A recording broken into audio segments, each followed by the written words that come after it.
All right. What's going on, party people? Man, oh man.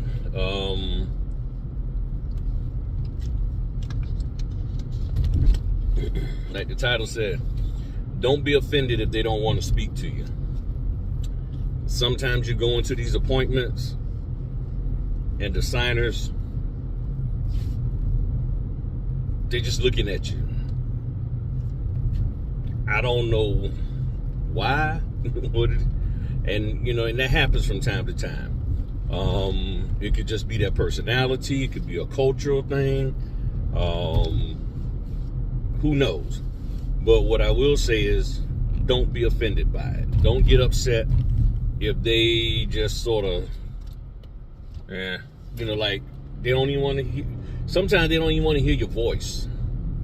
And ladies, there are some men in various cultures, they don't like hearing the voice of a woman. I'm just going to be real with you. I'm not saying that it's right. Okay? I'm not trying to be sexist and all that, which I get accused of all the time, which I don't know why. But the real truth is there are so many, and sometimes you can, like in the past, couple of years ago, I could tell, like, the wife would ask questions and you can tell by the body language and facial expressions of the husband that he didn't want his wife to speak. So you're going into people's homes and they got all these varying dynamics, and then if you're a man or a woman who you don't subscribe to that same thought process, it could offend you, long as they ain't scrapping, But there's some times where, the woman is very overbearing toward the husband. The man is overbearing to the wife. Or I should say husband to wife instead of man to woman, or whatever I said. But, that can happen. That can happen. So, I've seen it where they've gotten snippy with each other, I can see where sometimes one spouse is like, they just want to get this over with. And see, here's the thing. This is something that no one talks about. And it's been a while since I've said anything about it. Do you realize that not everybody who's refinancing want to refinance? Not everybody who's buying a house wants to buy a house? Yeah. I've been in closings where the spouse is like, I don't want to buy this house. I never wanted to buy this house. They was upset that they got to buy the house. And unfortunately, sometimes they'll take it out on the notary because they don't want to buy the house. And you ain't had nothing to do with it.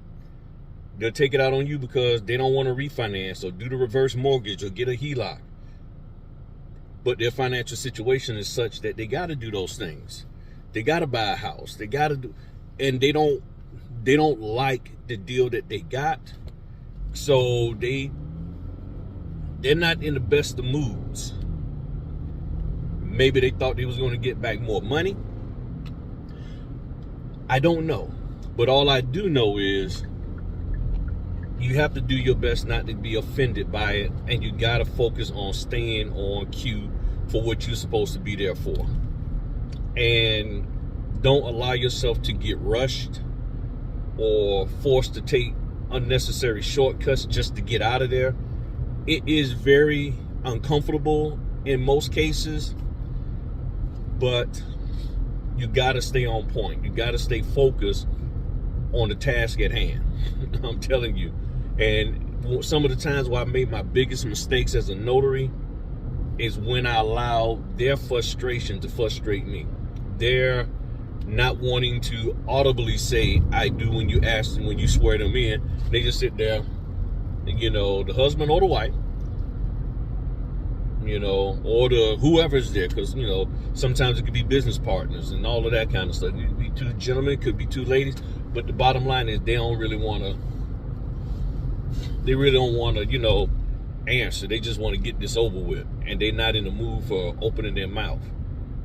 And then when you have people who have never been sworn in before, even though they've done multiple closings, they're like, okay, well, I got to say this. Why are you asking me this? So don't be offended by that. I'm not saying it doesn't rub you the wrong way or won't, because it does me. And I'm like, okay, I'm here for you and you got this attitude. Okay, let me just stay focused on that. And you just hold your head down. And I mean, literally, I just hold my head down. I don't even worry about looking up at. There's nothing to explain, because something. And then there's been people, they don't want to hear my voice. I can tell in their body language. They wish I would just shut up.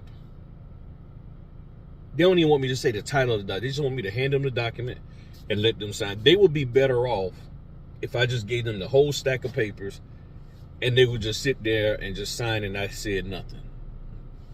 I'm serious. Instead of handing them the pages, one or two, things at the time. I'm telling you, these are the things that I experience, and you may experience them. I won't say you will, because if I say you will, then next thing you know, it'll be 2 days later. I ain't experienced that, Griff. So you may experience these things,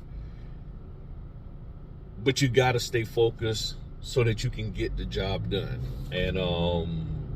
And then once you get it done, you're getting paid. So it's just like, okay, let me do what I got to do. Keep it going, I'm not going to trip. I'm not going to pop an attitude with them unless they, I've had some time where people have come at me and then they don't like it that you sort of push back, or correct them for, snapping at you or whatever the case may be. I mean, yeah, I've had people do that. I'm sitting there doing what I got to do and they snapping at me for whatever reason, almost ripping the page, trying to sign and get it.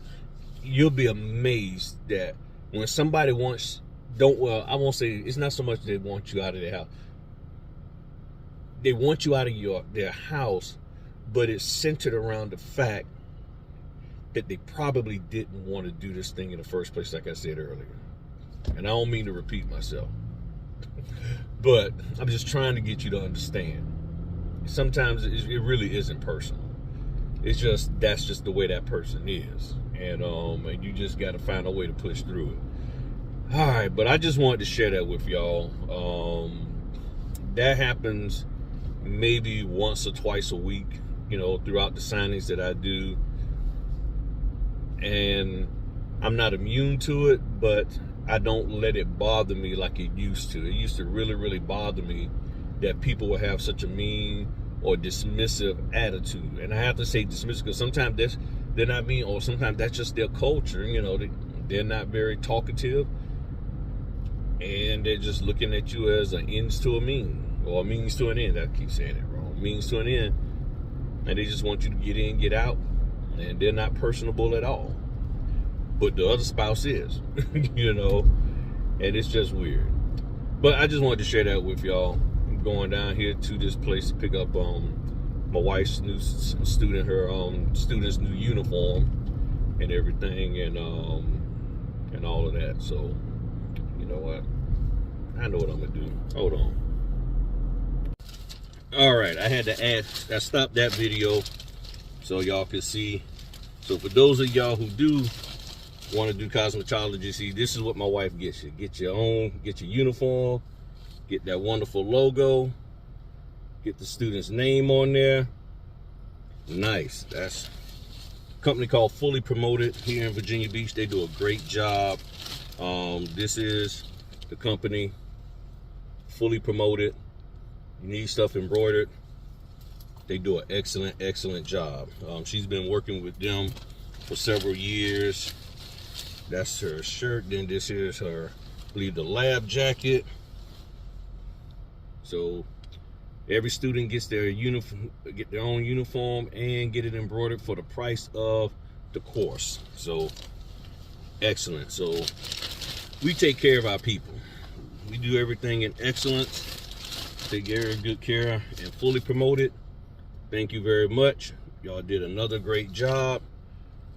Excellent embroidery. So I just wanted to add that on to the end of the video. All right. Talk to y'all later. Peace.